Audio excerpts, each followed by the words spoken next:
दोस्तों नमस्कार, मेरा नाम गोविंद लाल ओढ़ है और मैं उदयपुर राजस्थान का रहने वाला हूं। मेरा अपना यूट्यूब चैनल है भक्ति शक्ति संस्कृति और दूसरा चैनल है गोविंद लाल उदयपुर। दोस्तों मेरा काम है धार्मिक, सामाजिक, साहित्यिक, खेल और जितने भी सामाजिक विषय हैं उन सभी पर मेरा काम है और मैं लगातार जन जागृति के लिए और समाज के सर्वांगीण विकास के लिए कार्य कर रहा हूँ।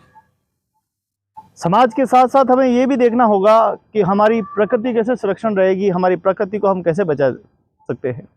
इतनी सुंदर हमारी प्रकृति है और प्रकृति को हम लोग धीरे धीरे नष्ट करते जा रहे हैं। पेड़ कटते जा रहे हैं और बिल्डिंगें बनती जा रही है, खेत नष्ट होते जा रहे हैं। ऐसा ही अगर चलता रहा और हम इस तीव्र गति से बढ़ते रहे, तीव्र जनसंख्या बढ़ाते रहे, तो मुझे लगता है कि हमारे देश में संकट काल फिर गुजरेगा।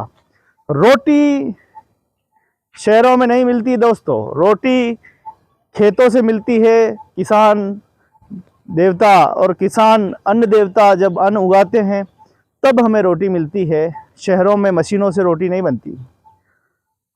इसीलिए उस अन्न देवता को भी हमें ध्यान में रखते हुए और हमारी इस संस्कृति को ध्यान में रखते हुए हमें हर प्रकार से जागृति करने की आवश्यकता है। मैं बहुत दर्द में हो उठता हूँ जब किसी पेड़ की निर्मम हत्या की जाती है। बिल्कुल सही कह रहे दोस्तों, पेड़ों को काटा जाता है और अपनी स्वार्थ पूर्ति के लिए, वाहवाही के लिए इस प्रकार से जो कृत्य किए जाते हैं वो सरासर गलत है। मैं उसका बहुत कड़ा विरोध करता हूँ। मुझे बहुत अच्छा नहीं लगता, बहुत खराब लगता है जब बड़े बड़े पेड़ों को काटा जाता है और उन पेड़ों को मृत्यु दंड दे दिया जाता है। ये पेड़ कितने सुंदर प्रदान कर रहे हैं, मुझे क्या पूरी दुनिया को प्रदान कर रहे हैं, पूरी सृष्टि को प्रदान। ये पेड़ पौधे ही हैं जो बरसात लाते हैं, देवता को बुलाते हैं। ये पेड़ पौधे ही हैं जिनसे हम अपने जीवन का विकास करते हैं। ये पेड़ पौधे ही हैं जिन्होंने हमारे जीवन को सुरक्षित कर रखा है मित्रों, वरना हमारा जीवन बहुत खतरे में होगा। प्रकृति को बचाने के लिए हमें हर प्रयास करना, हमें मकान भी बनाना है, हमें अपनी खुशियों को भी ध्यान में रखना है, लेकिन हमें प्रकृति को संरक्षण करना होगा। मैं उदाहरण देना चाहूँगा, पिपलांतरी ग्राम पंचायत में सरपंच साहब का धन्यवाद देना चाहूँगा पूर्व में, जिन्होंने इतना सुंदर काम किया है। श्याम सुंदर जी पालीवाल, जिन्होंने अपनी पंचायत में लड़की के जन्म पर 101 पेड़ लगाते हैं। ऐतिहासिक कार्य करते हैं ना। ऐसा ऐतिहासिक कार्य अगर हर ग्राम पंचायत में होगा तो मुझे लग रहा है कि हम हरा भरा देश बना सकते हैं, हरा भरा वातावरण बना सकते हैं। फोटो लेते हो तो हम ये देखें कि हम अपने देश को क्या दे सकते हैं, हम अपने समाज को क्या दे सकते हैं।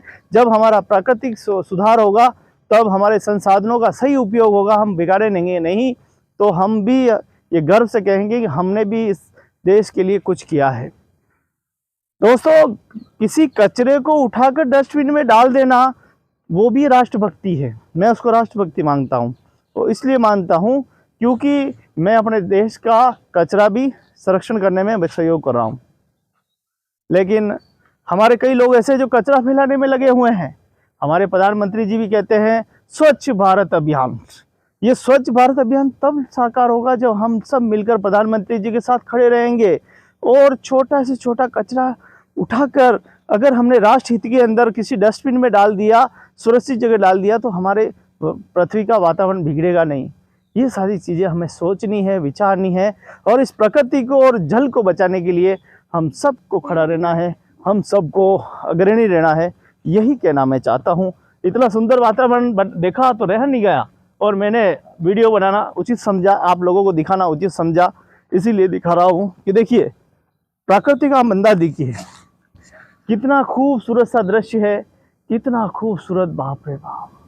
मैं शायद तीसरी या चौथी बार यहाँ पर आया हूँ और इतना खूबसूरत है, इतना खूबसूरत है।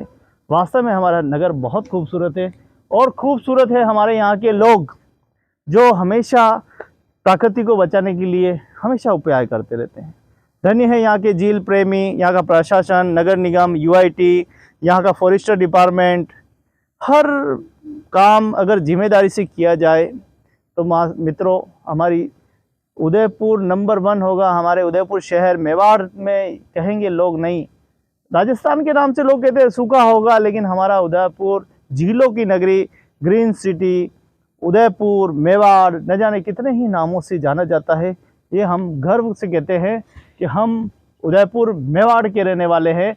जय महाराणा प्रताप की जय, जय श्री राम।